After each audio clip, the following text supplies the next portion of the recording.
years could be extended for 10 additional years. Step number 9, registrations and employees. Well, you're ready to go, you have your degree, you commence operations.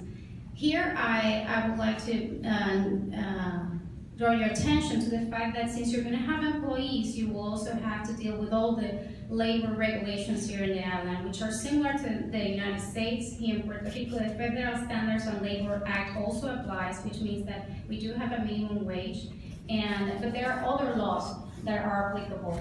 And Puerto Rico has special protections, a little bit more protected to the employees than other jurisdictions. Step number 10, okay, before I go there. Step number 10, well, remember that 51% that I talked about that you might be saving? I've been told by a good friend and client of mine that one of the reasons that he's here is because, well, he saves a lot of taxes and he didn't want to pay taxes to a government that he didn't feel like it was doing the right thing with the money. So this tax savings, more than 50% tax savings, is yours to do whatever you want to do. You can grow your business and expand your business. You can go to the Mall of San Juan and spend it all, or you can take a portion of it and decide how can you impact the community. How can you build a new society here in the island and really make change? And it doesn't have to be money. I mean, currency, there's a lot of other currencies. For me, for example, time is my most valuable currency. And that's why I don't have just for-profit clients, but I just established a nonprofit called Integro Puerto Rico, Integro Foundation, in which I provide services to nonprofits that are aligned with what I believe in, including health, education, economic development, and arts and science. And these are some of my other clients, the nonprofit clients. And so step 10 for me would be to show your appreciation, integrate with your new community, and improve the image of your Act 20 company by giving back. And with that in mind, I want to introduce my panel, the panel of DBPR, or Doing Business in Puerto Rico. Please join me. Mark Carey. Mark Carey is the CEO of Soul Partners, and Mark Carey is a pioneer in his industry, but also a pioneer in this program. Mark has his tax decree number is number 6 of, please join me. And Dennis and Jancy, please come up front. And his tax decree is decree number 6 of 2013. He's been here in the island for a couple of years now, and he has gone through all the steps from 1 to 10, including giving back. Actually, his foundation, Club Curry, has an event this weekend, a gala. So he'll talk about it probably in a minute. I will allow them to introduce themselves. The second panelist is Dennis Frank. Dennis is the chairman of the board of Silvergate Bank, and Dennis is halfway through the wave. So Dennis just got his tax decree, and he's going to start a consulting firm from Puerto Rico, and he's in the process of hiring employees, and he can also talk about all the probably misconception and bumps in the road, but also why he enjoys being here in Puerto Rico so much. And the third panelist is my good friend and client of Integra Foundation, Yancy Wright. Yancy is one of those locals that came here not because of the tax incentives, but because of the beautiful weather and the opportunity to start anew. And he fell in love immediately with the island, so much that he created an organization to promote wellness in the island. And he's my example of commencing with step 10, giving back first. So without further delay, I'm going to start allowing the panelists to tell me what has been your experience with these steps and share your moments of frustrations and satisfaction. You can also present yourself, Mark, and talk to me about your 10 steps.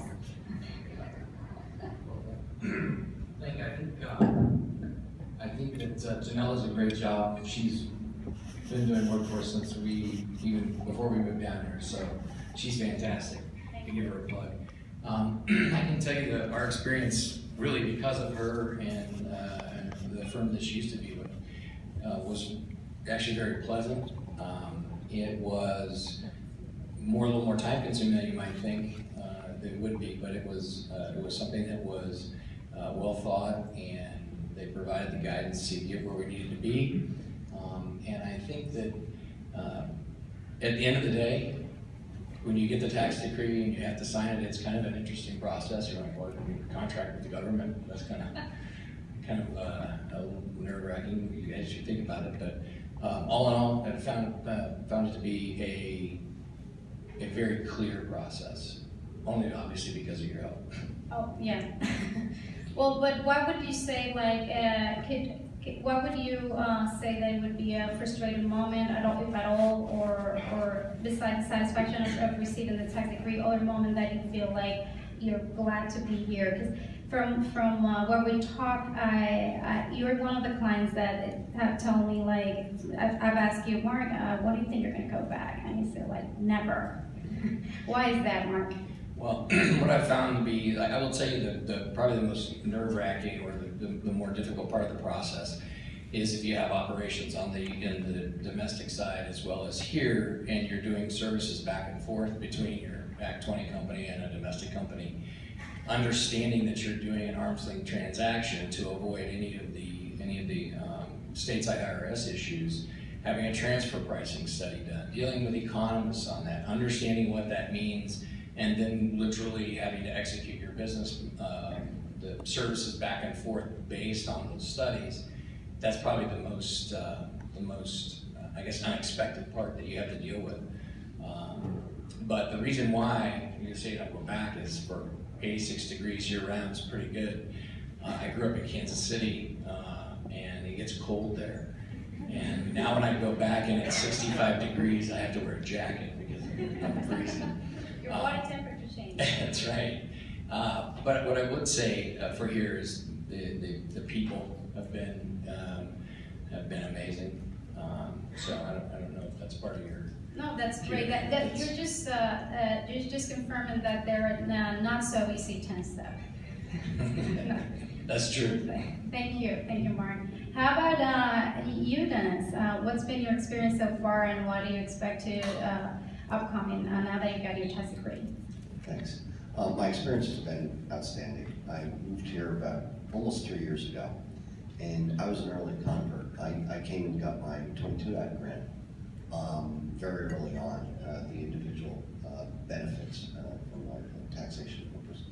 And I've hesitated to set up an Act 20 company, as you know. My job is not, or my business is not transportable. It's located in Fernland, Wisconsin, California. Having said that, I worked out of a home office 2 days a week while I was actually in San Diego running the day-to-day operations. And a few years ago, I took a step back a little bit from day-to-day activities and brought in some senior management to oversee the daily routine at the bank. And as a result, found myself with a little flexibility to be able to telecommute even more. Very significantly telecommute, 4-hour time difference at this time of year.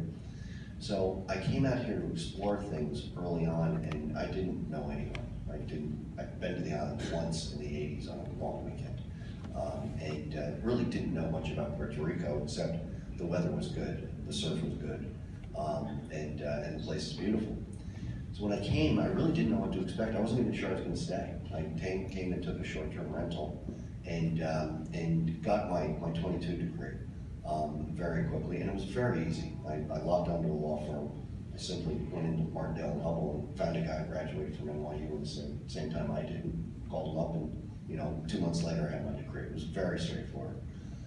The experience that I've had here has been really terrific.